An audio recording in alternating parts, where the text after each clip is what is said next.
إن الحمد لله نحمده ونستعينه ونستغفره ونؤمن به ونتوكل عليه ونعوذ بالله من شرور أنفسنا ومن سيئات أعمالنا من يهده الله فلا مضل له ومن يضلل فلا هادي له وأشهد أن لا إله إلا الله وحده لا شريك له وأشهد أن محمدا عبده ورسوله اللهم إنا نسألك إيمانا كاملا وعلما نافعا وعملا صالحا متقبلا ورزقا واسعا وحلالا وشفاء من كل داء ربنا زدنا علما سبحانك لا علم لنا إلا ما علمتنا إنك أنت العليم الحكيم بسم الله الرحمن الرحيم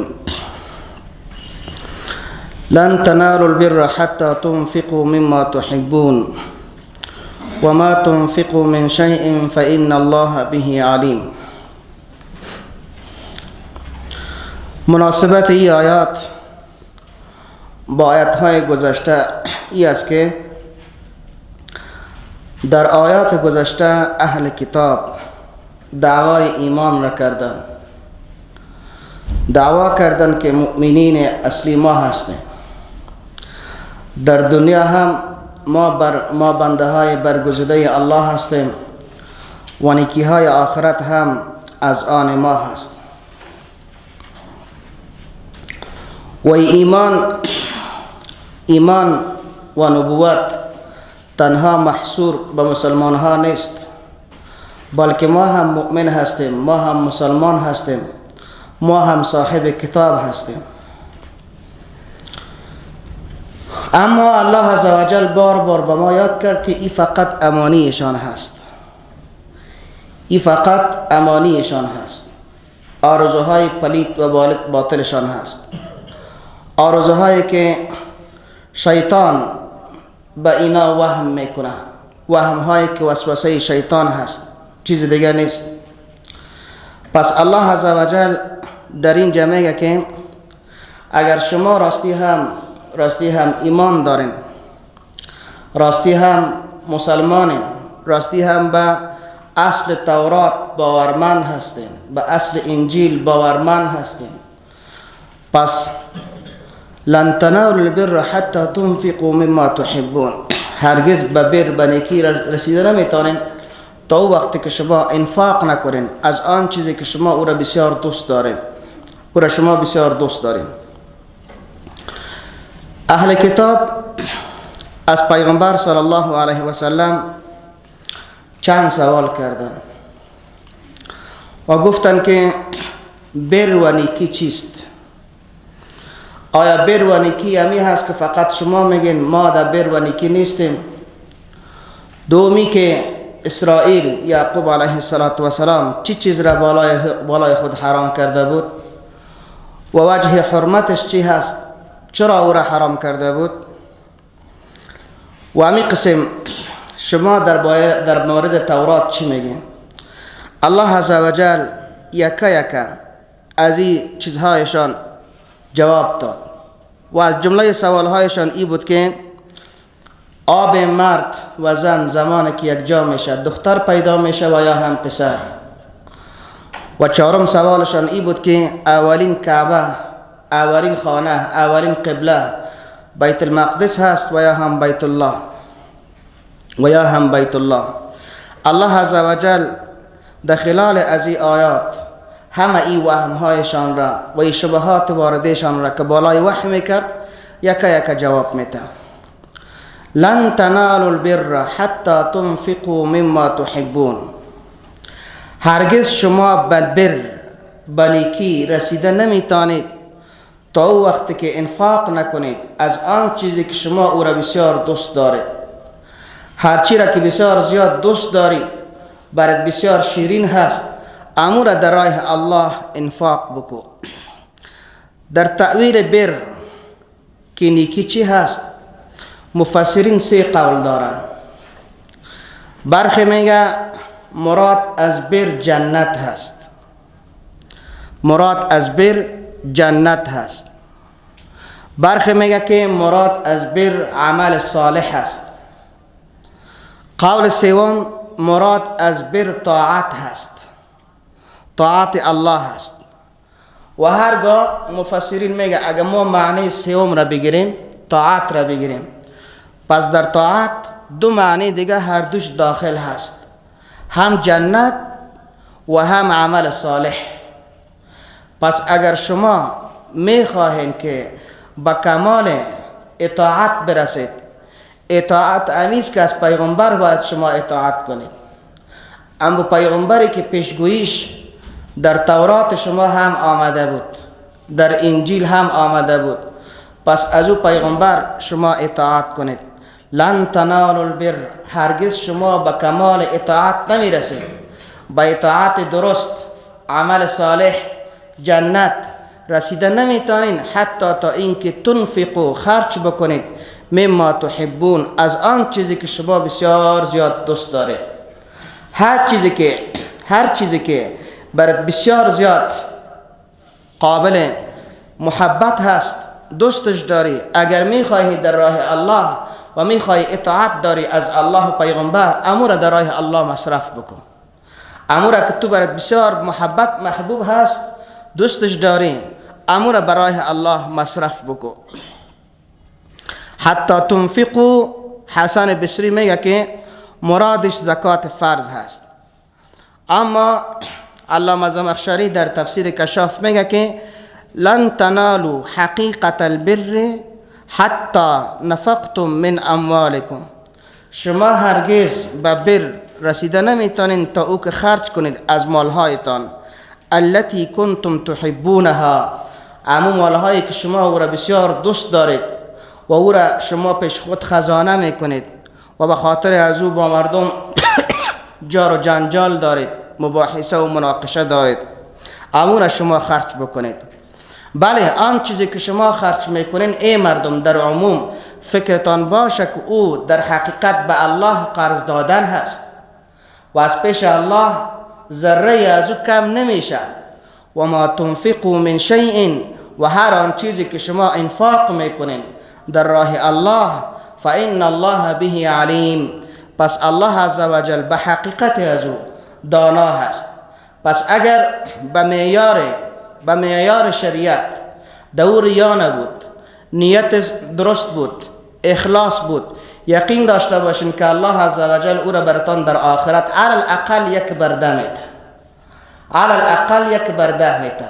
ورنه مثل الذین ينفقون اموالهم فی سبیل الله كمثل حبة انبتت 7 سنابل فی کل سنبلة 100 حبة، از یک دانه 700 دانه برات جور میکنه. این کل معیار اعمال صالح و معیار انفاق فی سبیل الله چرخ میخوره به نیت و اخلاص و به طریقه شریعت. هر قدر که نیتت کاملتر بود، درستتر بود، خالصتر بود، اخلاصت درست بود، کامل بود، صحیح بود، امی قسم با شوکات شریعت برابر انفاق کرده بودی، در او صورت بفهم که علی الاقل یک برده تا 770,000 والله یضاعف لمن یشاء، از او کرده هم الله بخواه بیشتر میده، از او کرده هم الله بخواه بیشتر میده. پس آن چیزایی که شما خرج میکنین الله عز و جل با او بسیار دانا هست. کتب سته، ششگانه، صحیح سته، از انس بن مالک رضی الله تعالی عنه روایت میکنه. ابو طلحه رضی الله تعالی عنه در بین انصار کسی بود که بسیار زمیندار بود و باغ داشت که بسیار زیاد دو درخت خرما بود در مدینه و او را بسیار زیاد دوست داشت. این درو برای مسجد نبوی صلی الله علیه و سلم به بئر رحا مشهور بود، دوجه موقعیت داشت. آمد پیش پیغمبر صلی الله علیه و سلم و پیغمبر علیه السلام گفت که یا رسول الله، این آیت که نازل شد بر ما بسیار محبوبتر اینمی نخل، اینمی باغ ما هست، ما امیر میخواهیم که در راه الله صدقه بکنیم. پیغمبر علیه السلام گفت بخ بخ، آها بخ بخ، یعنی چقدر تجارت بزرگ، چقدر تجارت کلان، چقدر ثواب زیاد تو کمایی کردی. ذالک مال رابح، این مال است راستی هم سودمند، فایده‌مند. بعد از این پیغمبر علیه السلام ایرا گفت که ایرا تقسیم کو در بین اقاربت، در بین اقاربت. ابو طلحه را گرفت در بین اقاربش تقسیم کرد و بر روایت مسلم که آمده اینا در بین حسان بن ثابت و امی قسم ابی بن کعب رضی الله تعالی عنه تقسیم کرد. مسلم صحیح مسلم روایت میکنه اینا که در بین دو نفر تقسیم کرد. چیزش به حسان بن ثابت رضی الله عنه شاعر رسول الله صلی الله علیه و سلم داد و چیزش هم به ابی بن کعب قاری مشهور کاتب وحی. امی قسم اسامه بن زید بن حارثه. زید بن حارثه که بچه خوانده پیغمبر علیه السلام بود، یک شتر بسیار خوبی داشت و یا هم یک اسب بسیار خوبی داشت. این را آورد به پیش پیغمبر علیه السلام و گفت که یا رسول الله، اینی شتر یا اینی اسب به ما بسیار محبوب هست. اکثر روایت را اسب میگن، بسیار دوستش دارم. این را میخواهیم که در راه الله انفاق بکنم. پیغمبر علیه السلام از زید گرفت به بچهش داد، به اسامه. و اسامه را گفت سر از اسب سوار شو، برو از تو باشه. در پیش زید اینطور در فکرش آمد که البته یه اسب خوش پیغمبر علیه السلام نداد و یا هم ای که پیغمبر علیه السلام این صدقه مرا قبول نکرد، چطور ای را به اسامه پس داد به بچه؟ اما پیغمبر علیه السلام گفت بهترین مالی که شما انفاق میکنین در قدم اول امون دوستا و اقاربتان است که اونا مسکین هستند، بیچاره هستند، سر اونا مصرف بکن. و از امون خاطر است که علما میگه که در انفاق از جهتی که به اقارب میته دو نکته هست. یکی نفس صدقه متصدق پاک و طیب باشه و دومی که از ندامت و پشیمانی باز خلاص می باشه. با این خاطر که دیگر روز اگر اقارب خود دید، بچه کاکا و بچه مامای خود دید که بسیار غریب هست، باز نمیگه کاش که اون صدقه را به این میدادم، کاش برازی میدادم. چون اون کسی دیگر که صدقه را گرفت خورفت، اما این که او را دیگر نمیبینه که فقیر هست و یا هم نه. اما این خیش و اقاربش که هست، هر وقتی که نمیبینه که بیچاره هست، مجبور هست، باز فکرش میشه کاش که برازی میدادم، کاش برازی میدادم. پس از ندامت و پشیمانی فقها میگه، علما میگه در امان میباشن. کل الطعام، هر طعام، همه چیز، هر چیزهای خوراکه پاکیزه بود. کان حلا لبنی اسرائیل، بود حلال به بنی اسرائیل. اسرائیل به دو معنا. جمهور مفسرین از اسرائیل یعقوب علیه السلام را میگن که حلال بود با یعقوب علیه السلام. اما صاحب تفسیر منار ترجیح میده که از بنی اسرائیل یعقوب علیه السلام مراد نیست. از بنی اسرائیل امو یهودهای بعدی از بنی اسرائیل، یعنی از اولاد یعقوب علیه السلام، اونا مراد هستند.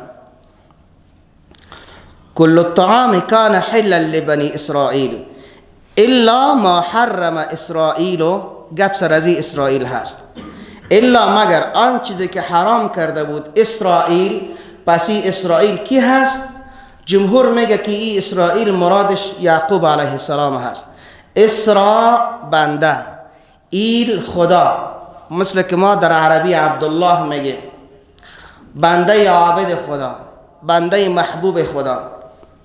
اسرائیل لقب بود با یعقوب علیه السلام. اسرا در زبان عبرانی به معنی عبد، ایل خدا یعنی عبدالله.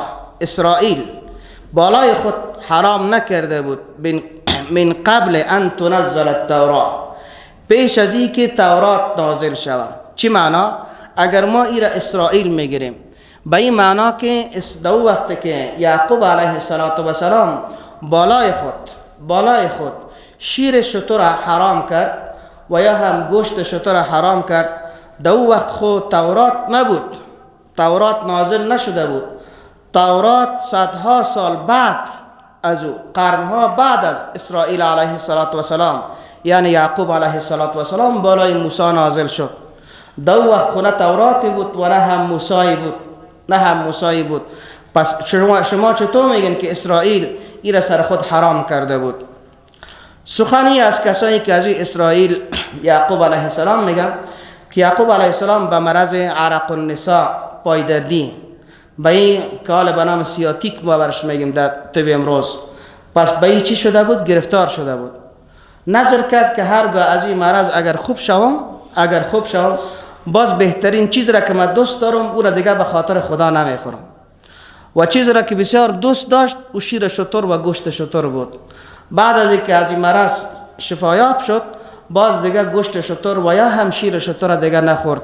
به این خاطر اینا میگفتن که نه این دیگه که وقتی که اسرائیل نخورده سر بر اسرائیل هم حرام هست. اما نه، قرآن میگه که اسرائیل یا یعقوب علیه السلام بنابر مذهب جمهور مفسرین ایره خوب پیش از تورات بالای خود حرام کرده بود. او هم به حساب رأی شخصی خودش که خوش داشت دوست داشت نظر کرده بود که دیگه نمیخورم. اما این حکم الله نیست که بالای شما حرام کرده باشد. حکم الله نیست که بالای اولادش بالای دیگران حرام کرده باشد. یک دومی که در زمان یعقوب علیه السلام میشد که کسی اگر نظر میکرد یک چیز حلال هم بالای خود منع میکرد. پس این حکم در امتهای دیگه منسوخ شد نبود. اگر دی که شما میگین که اسرائیل ایرا حرام کرده بود و شیر شتر ما هم دیگه نمیخوریم، پس بیارین در تورات. اگر شما میگین که این گویا این حکم در تورات هست، خیلی بیارین به در تورات را. حلم تورات را بیارین. حلم الی التورات، برای ما تورات را پیش بکنین. در حالی که در زمان یعقوب علیه السلام خود تورات نازل نشده بود. قل فأتوا بالتورات، پس شما بیارین تورات را پیش کنین که آیا امی قصه دو هست، امی شکل که شما میگین. فتلوها، پس بخوانید تورات را. ان کنتم صادقین، اگر هستین شما راستگو. فتلوها، پس بخوانید شما تورات را که آیا این قصه در کجایش هست. ان کنتم صادقین، اگر شما در این دعوایتان راستگو هستید. کل الطعام از سوره آل عمران تا به اینجا تقریبا همه با اقامه دلائل با اثبات وحدانیت الله عزوجل و نبوت محمد رسول الله صلی الله علیه و سلم و محاجات امرای اهل کتاب بود و ابطال مزاعم آنها بود که مشتمل از تا اینجا در بر گرفته بود، تا اینجا ذکر بود. از این بعد تا آیت 97، از این بعد الی آیت 97 می چرخ آیات قرآن کریم در حول بیت الحرام که آیا قبله بیت الحرام هست و یا هم بیت المقدس. آیا اولین خانه‌ای که جور شده به خاطر عبادت بیت الله هست و یا هم بیت المقدس هست؟ کدامش هست؟ کل الطعام از شروع. فمن افترا، پس فکرتان باشه این چیز را که شما میگین بالای یعقوب علیه السلام بالای اسرائیل علیه السلام خو کذب میگین، دروغ میگین. فمن، پس هر کسی که افترا دروغ بست، دروغ گفت، نسبت دروغ را با یعقوب علیه السلام داد و این نسبت دروغ با یعقوب علیه السلام علی الله الکذب کی را شما مشروع بگویین و بگویین که در تورات آمده، تورات خود کتاب الله هست. هر کسی که بالای الله دروغ گفت من بعد ذالک، پس از اینکه خوب فهمید که قضیه دروغ هست و این از تحریف بری اسرائیل هست در تورات. فمن، پس هر کسی که افترا دروغ بست، نسبت دروغ را داد به او، این افترایش علی الله الکذب، مثل عزیز که افترا کرده باشه بالای الله دروغ را به دروغ. در تورات هست نیست؟ پس وقتی که نیست به این معنی که تورات کتاب کیست؟ کتاب الله. پس العیاذ بالله شما بالای الله دروغ میگین که الله در تورات اینطور گفته بود، در حالی که تورات در وقت یعقوب علیه السلام وجود نداشت، در وقت یعقوب علیه السلام نبود. فاولئک هم الظالمون، پس همین گروه کسایی که بالای الله افترا میبندن، اکاذیب را جور میکنن و نسبتش به الله میکنن، فکرتان باشه که از این کرده دیگه ظالمتر نیست. فاولئک هم الظالمون، اینا هستند ظالم. قل بگوی پیغمبر صلی الله علیه و سلم صدق الله، الله راست گفته. آن چیزی که در تورات هست راست هست، خود شما دروغ میگین. تورات کتاب الله هست، دو حقایق هست، او کتاب الله است، بالای موسی نازل شده. خود شما در تورات دروغ بافی کردین، تحریف کردین، مزاعم و اوهام خود را در تورات گت کردین و داخل کردین و گفتین که این کتاب الله است. صدق الله، راست گفته الله. پس شما راستی هم اگر ملت ابراهیم هستین از ابراهیم پیروی بکنین. و ابراهیم کسی بود که مایل بود از همه شرکیات به توحید، مایل بود از عقاید باطل برای حق به حق. و امی قسم ابراهیم علیه السلام از جمله مشرکین نبود. قل بگوی پیغمبر صلی الله علیه و سلم صدق الله، راست گفته الله. پس وعده الله حق است، گفتار الله حق است. مثل که در تورات گفته بود، در این جهه میگه فاتبعوا ملت ابراهیم حنیفا. پس شما پیروی بکنید از ملت ابراهیم. ابراهیم کی بود؟ حنیف بود، حریف بود، مایل بود از باطل به حقیقت، از شرک به توحید. پس ابراهیم نه یهودی بود که شما میگن، به خاطر که در وقت یهودیت وجود نداشت. نه نصرانیتی بود مثل که شما نصارا میگن، به خاطر که در وقت نصرانیت وجود نداشت. و همین قسم شما که میگن که علیه بالله ابراهیم هم شرک می آورد مثل مشرکین مکه، نه، ابراهیم علیه السلام و ما کان من المشرکین، از جمله مشرکان بود. او موحد بود، او در همه ابعاد توحید الله را یگانه می شمرد. بنده صالح، مخلص، مؤمن، موحد الله بود. و مو خاطر الله را برگزید، او را انتخاب کرد. اولین خانه که جور شده به خاطر عبادت کدام هست؟ ما را به تفصیل در پاره دو هم گفته بودیم، گمانم در پاره اول هم گفته بودیم. اولین خانه که جور شد کعبه هست.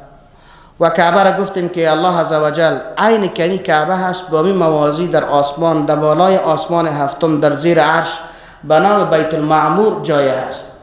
بیت المعمور امو خانه هست که دمی مستوی کعبه، امیجا که کعبه هست با بلندی از زمین در بالای آسمان هفتم بیت المعمور هست.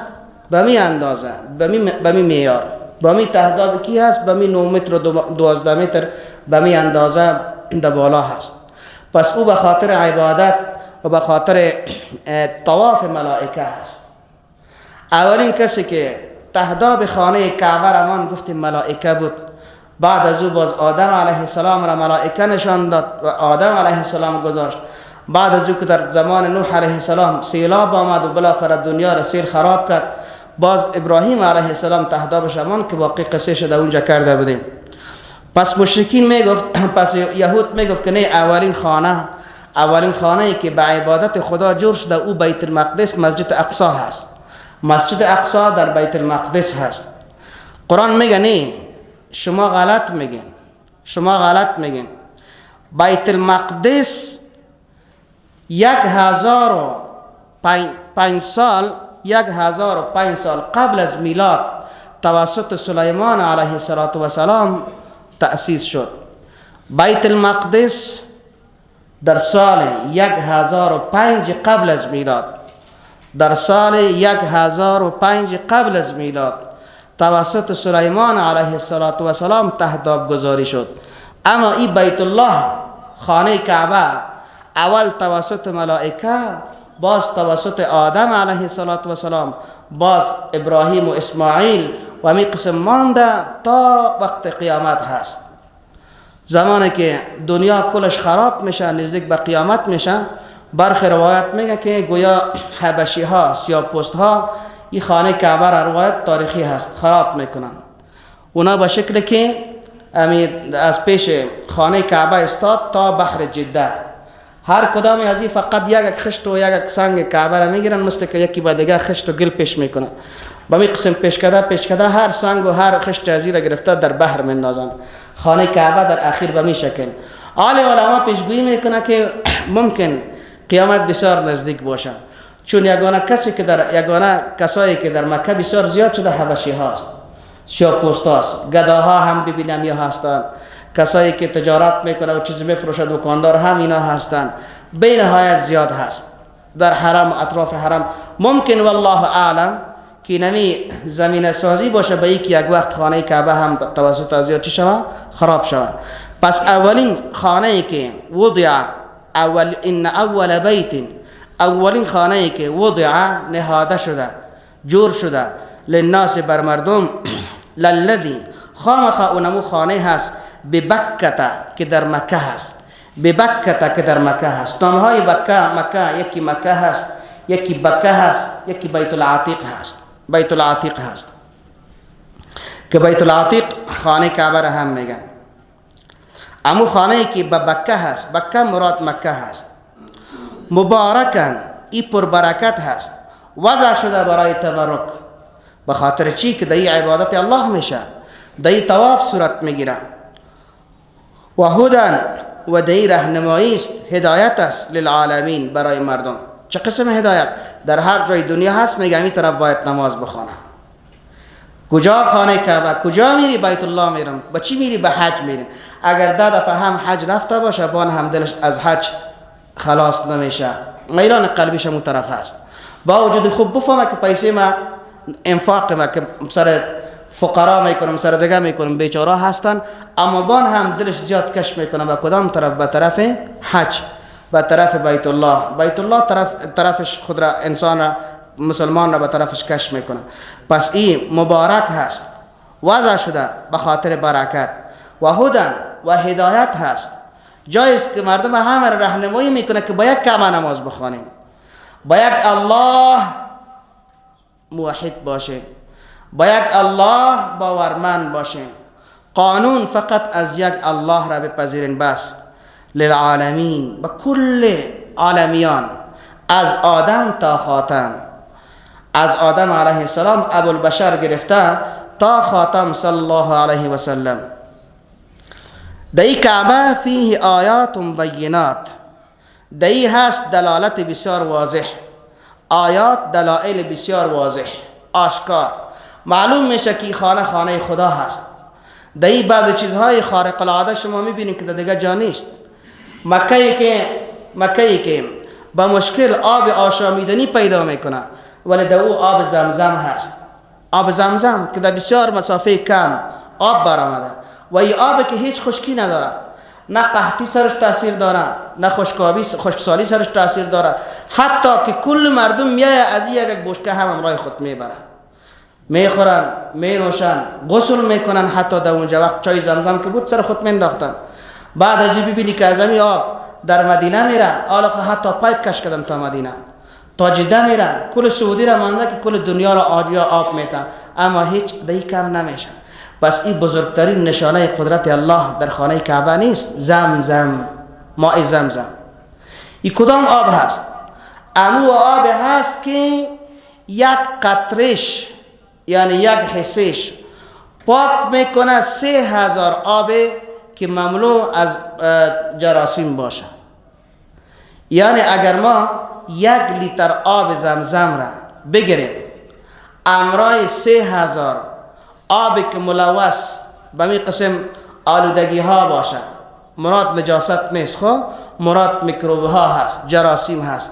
اینمی آب زمزم اونمو 3000 لیتر یا 3000 حصه خود را پاک میکنه، جراثیم کلش از بین میبره. فعلا دنیا کل کافر مسلمان خود معتقد هست، کافر هم به این معتقد شده که خوبترین آب در روی دنیا از آب زمزم که دیگه آب نیست. ماء زمزم لما شرب له، آب زمزم آب است، به هر نیت بنوشی الله نیت برات میته.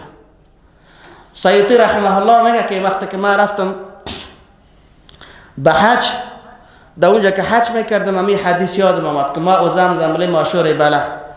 میگه ما وقتی که آب می نوشیدم 2 چیز از خدا خواستم، 2 چیز. یکی گفتم یا الله در حدیث مرا اینقدر فهم بده مثل که ابن حجر عسقلانی را دادی، حافظ ابن حجر را دادی. و در فقه چون خود شافعی هست، در فقه اینقدر مرا مهارت بده مثل که امام رافعی را دادی. امام رافعی هم یکی از مجتهدین مذهب شافعی است. میگه الله هر دوش به ما داده، هر دو را به ما داده. ما و زمزم لما شرب له، آب زمزم هست به هر نیت که انسان می نوشه. آب زمزم شفا هست. خو یکی که حاجی های امامه چیزی که از اونجا گدوت میرزی جب از آب جوش میتبرد میگه آب زمزم هست. اینه آب زمزمی که راستی آب زمزم باشه، ثقه باشه، راستی هست، شفا هست، شفا هست.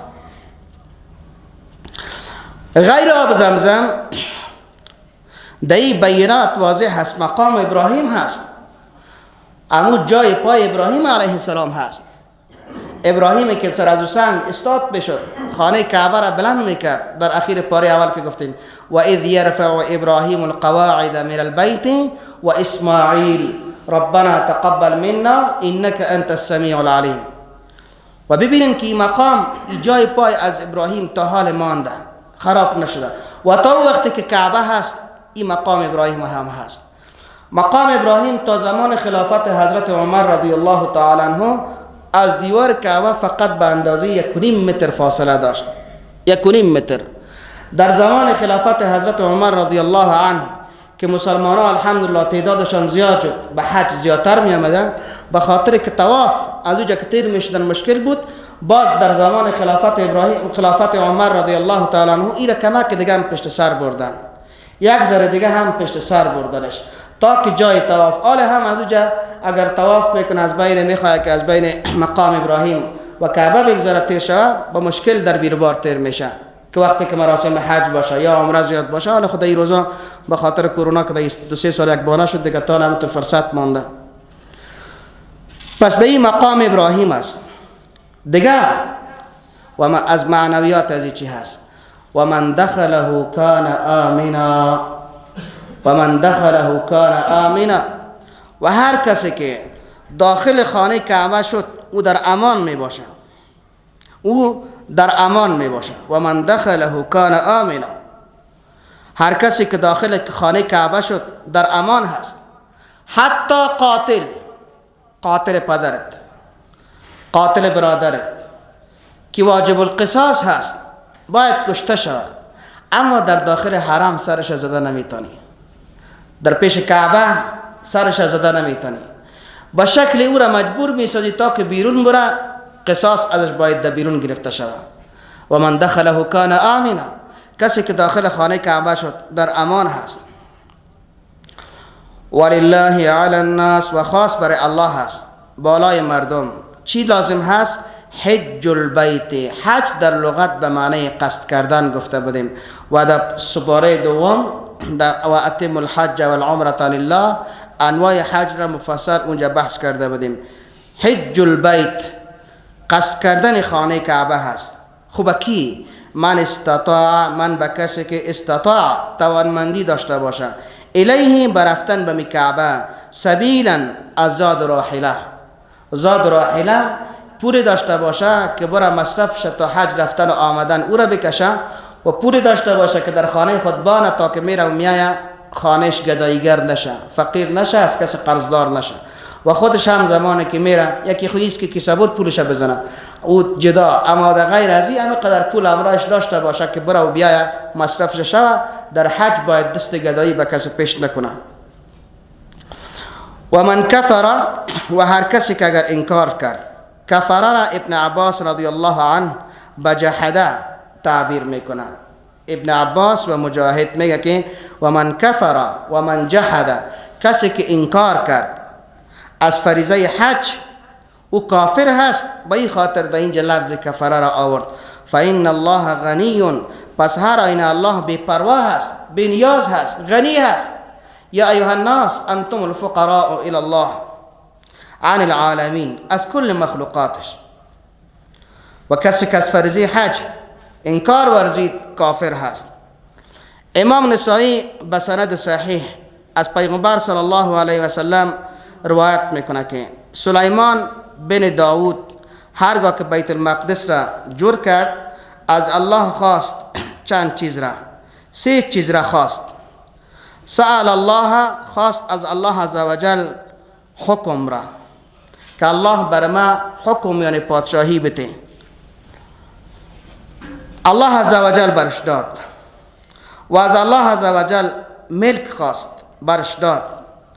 گفت ایتو ملکی لا ینبغی لاحد بعدی، مثل که در سوره صاد میخوانه ایتو بر ما پادشاهی بده که غیر از ما، بعد از ما دیگه به هیچ کس نده. الله به هیچ کس دیگه نداد. در توان هیچ کس نبود که بعد ای را ببر از یک جا به دیگه جا. هیچ کسی با پرنده ها گپ نمیزد، زبان پرنده ها را نمیفهمید. فقط و فقط ای سلیمان علیه السلام بود. لا ینبغی لاحد من بعدی، برای ما ایتر پادشاهی بده که ما امی قسم از یک طرف به دیگه طرف تختم بروم. و امی قسم از الله خواست هرگاه که فارغ شد بنای مسجد را، الله یأتیه احد، که هیچ کسی آمده نتانه به خاطر خرابیش، مگر که میایه فقط به خاطر نماز بیایه. الله عزوجل برش گفت که ما برات میتم و هر کسی که اگر دایی آمد و نماز خوان برش امو برکت هست. کدام برکت؟ امو برکت هست که پیغمبر صلی الله علیه و سلم میگه که هر کسی اگر نماز در کعبه یعنی در مکه خوان، در حرم مکی، برابر است به 1,00,000 نماز. و یک نماز در بیت المقدس برابر است به 50,000 نماز. و یک نماز در مدینه منوره برابر است به 1,000 نماز. و این خانه هست بیت المقدس را الله میگه ما ایتو برات به دعای سلیمان برکت دادم که هر کسی به این قصد بکنه بیایه. به مو خاطر پیغمبر علیه السلام میگه که شما قصد سفر نکنین، شما بار بستری سفر بسته نکنین مگر فقط به خاطر زیارت سه مکان، یکی کعبه، یکی مسجد هذا مدینه منوره و یکی هم بیت المقدس، مسجد اقصا. قل یا اهل الكتاب، بگوی پیغمبر صلی الله علیه وسلم ای اهل کتاب لما تکفرون بآیات الله.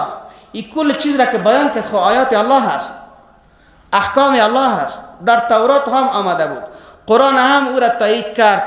شما چرا از این کار میکنید؟ لما تکفرون بآیات الله، چرا شما انکار میکنید از آیات الله؟ در حالی که والله شهید، الله گواه است علی ما تعملون، با آن چیزی که شما انجام میتین. چی گفته بود دو طرف؟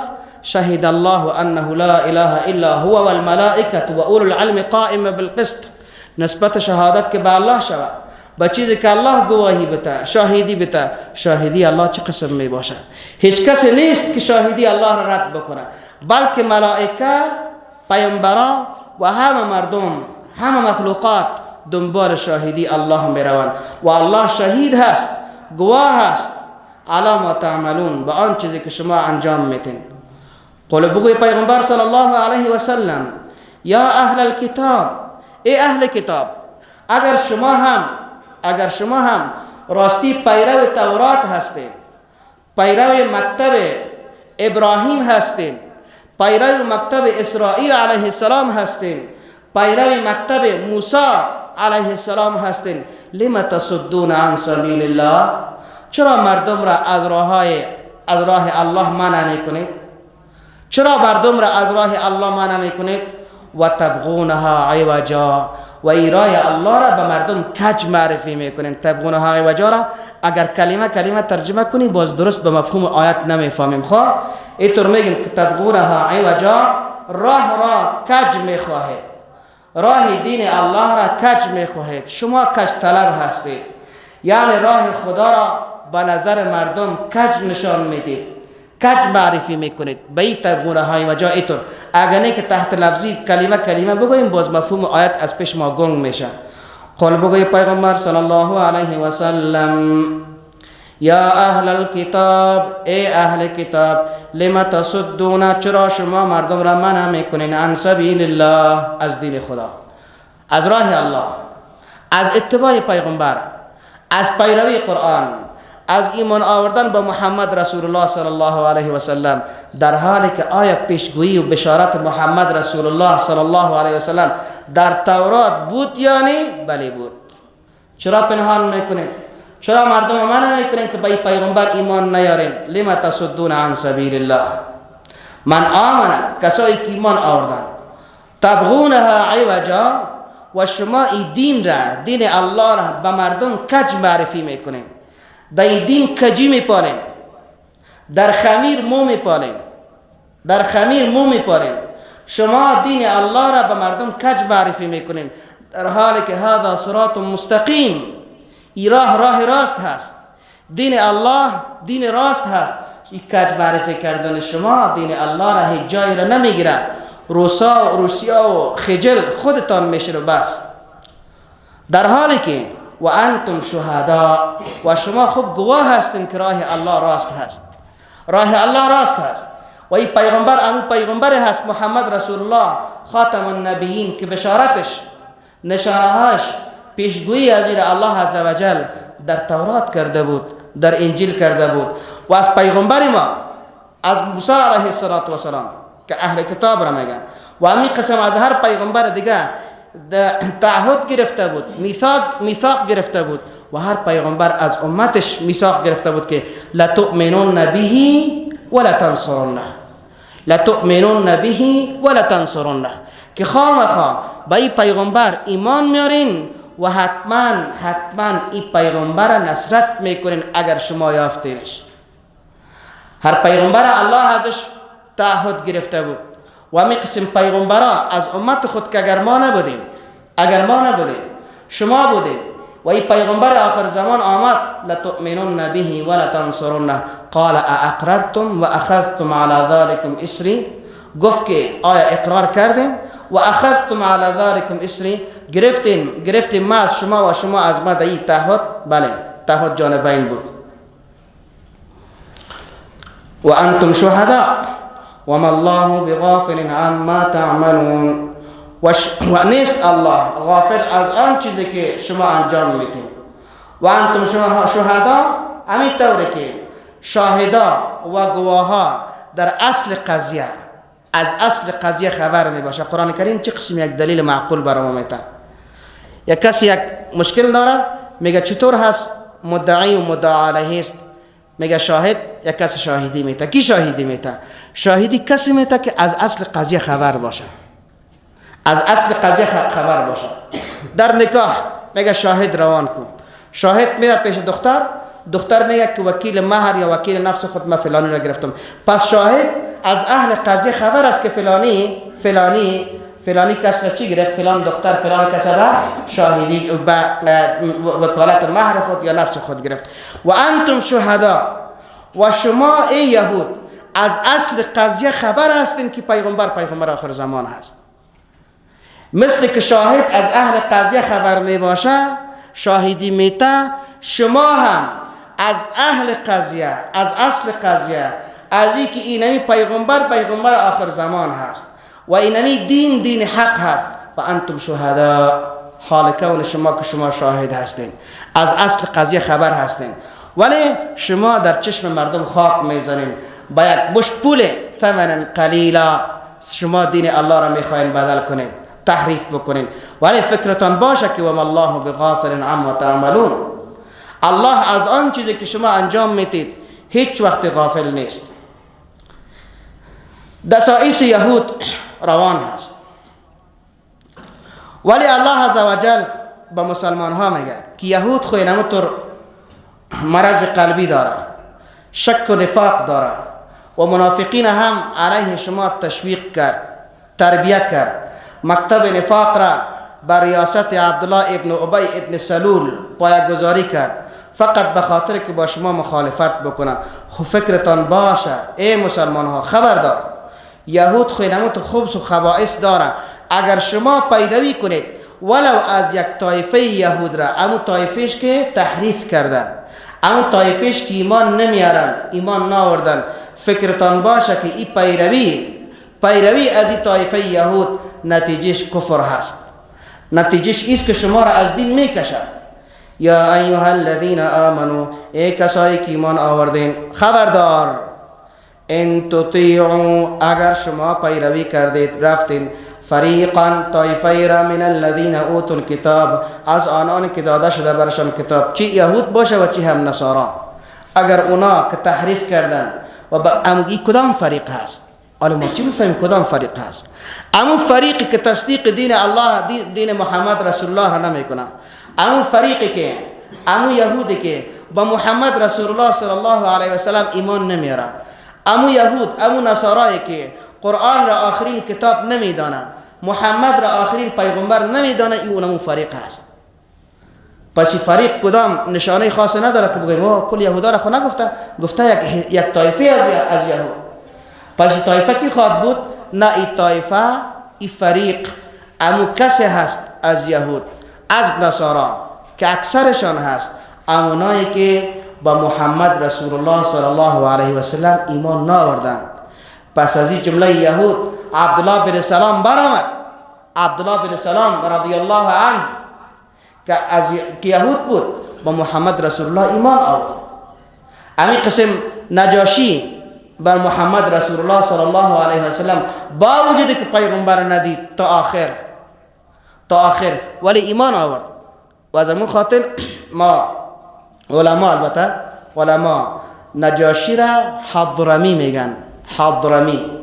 حضرمی کسی را میگن که در عصر پیغمبر صلی الله علیه و سلم زنده باشه، ایمان آورده باشه به پیغمبر، اما نظر به بعض ملحوظات مشکلات پیغمبر ندیده باشه، او را حضرمی میگن. به خاطر کسی که اگر پیغمبر دید و ایمان آورد خود صحابی است، اگر بعد از صحابی را دید و پیغمبر ندیده بود به صحابی ایمان آورد، الحمدلله تابعی هست، تابعی است و دیگه تبع تابعی. اما حضرمی کسی هست که در عصر پیغمبر زنده هست و پیغمبر ایمان آورده علیه السلام، اما نظر به دوری راه یا مشکلات دیگر نتونسته پیغمبر دیده ببینه پیغمبر، پس او را حضرمی میگن که نجاشی بود. پس شما اگر پیروی بکنید از همون طایفه‌ای که داده شده برشان کتاب، باز اونا چی میکنه؟ یردوکم بعد ایمانکم کافرین. اونا شما را نمیگه که برو خیر است، پیروی کردن هیچ مسلمان نشین، نه، محض پیروی کردن اونا شما را از دین میکشه، محض پیروی کردن یهود شما را از دین میکشه. یردوکم، هدفشان ایست که شما را بر بگردانه شما را بعد ایمانکم، پس از ایمانتان، پس از اینکه شما مسلمان شدین، کافرین، کافر یعنی مرتد. پس جزای مرتد چی بود؟ من بدل دینه فاقتلوه اولئک حبطت اعمالهم فی الدنیا والآخره ومن یرتد منکم عن دینه فیمت وهو کافر فاولئک حبطت اعمالهم فی الدنیا والآخره. دقیق باشیم، دقیق. پس هرگاه اگر 10 بار به زبان بگه لا اله الا الله، روز 1000 مرتبه تسبیح باشه و او تسبیح های الکترونیکی هم برآمده باشه که 1,00,000 دفعه حساب برش کرده بره، لا اله الا الله، لا اله الا الله، لا اله الا الله، اما در دل، اما در عمل پیرو یهود شده باشه او از شما نیست. پیرو یهود شده باشه از شما نیست. دیروز خواندیم در آیه 51 تا 58 سوره مائده را که استدلال کردیم با ولا و برا که دوستی با یهود انسان را از ایمان میکشه. لا تتخذوا اليهود والنصارى اولیاء بعضهم اولیاء بعض و من یتولهم منکم فانه منهم. هر کسی از شما مسلمان ها که از یهود پیروی کرد از او هست، فیصله قرآن هست. پس نفس اتباع پیروی از یهود اگر 100 مرتبه هم در زبان لا اله الا الله بگویا، ای بعد ایمانکم کافرین، کافر شده. بعدیش هم الله چی میگه؟ و کیف تکفرون، نمیگه و کیف تتبعون، چه قسم شما پیروی میکنید، میگه و کیف تکفرون، چه قسم شما کافر میشین. و انتم تتلا، و شما کسایی هستین تتلا که خوانده میشه، علیکم بالای شما تلاوت شد آیات الله، آیات خدا قرآن، و فیکم رسوله، و در بین شما فرستادش هم هست. محمد رسول الله صلی الله علیه و سلم در بین شما هم هست، کتاب خدا هم هست. ای معاصرین پیغمبر، هر لحظه وحی بالای پیغمبر می آید و ای کسایی که بعد از پیغمبر آمدین، بعد از پیغمبر هستین، ای امت پیغمبر، این کتاب معجزه خالده رسول الله هست. حرفش تغییر نکرده و نمی کنه.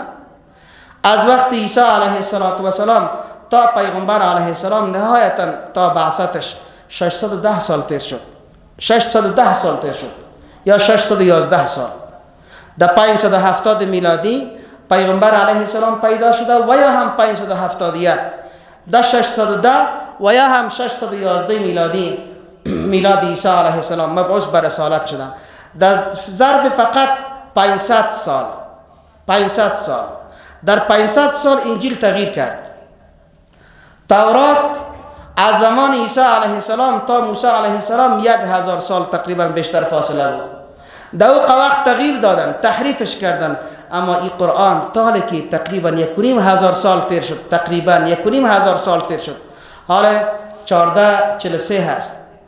1443 سال تنها از هجرت پیغمبر شد علیه السلام و سر از اینکه ما 13 سال دیگه عهد مکه را هم پردیم، میشه چند؟ 1453 سال، 56 سال. فکر کنین تالی کسی نتونست که یک حرف از این تغییر بده. فیکم رسوله، پس سنت پیغمبر مثل ازی که در بین شما پیغمبر باشه. قرآن در بین شما همیست که الله هست در بینتان. ترکت فیکم امرین لن تضلوا اما تمسکتم بهما کتاب الله و سنتی. ما رفتم در بین شما دو چیز را گذاشتم، یکی کتاب الله و یکی هم سنت ما. تا وقتی که به این شما تمسک کنین هرگز گمراه نمیشین. یا الله ما را تمسک واقعی به قرآن و سنت نصیب بکن. و فیکم رسوله، الله میگه در اونجا گفت و کیف تکفرون، چه قسم شما کافر میشید. خب سایکو گفتم که نگفت و کیف تتبعون، شما چه قسم پیروی میکنید از یهود، بلکه قرآن فتوای کفر داد و پیروای یهود. و کیف تکفرون در جمعه که و من یعتصم بالله، هر کسی اگر از پیروی یهود و نصارا خودداری کرد، بلکه چنگ زد بر اسمان الله، با قانون الله، با کتاب الله، فقد هدی الی صراط مستقیم، با تحقیق اینمی راهیاب شده، راه را پیدا کرده به طرف صراط مستقیم، براه راست، راه قرآن و راه سنت، راهی که منتهیش انتهای جنت هست، راهی که آخرش چی هست؟ آخرش رضامندی الله هست. راهی که آخرش فوز دارین هست، سعادت دارین هست. صراط مستقیم.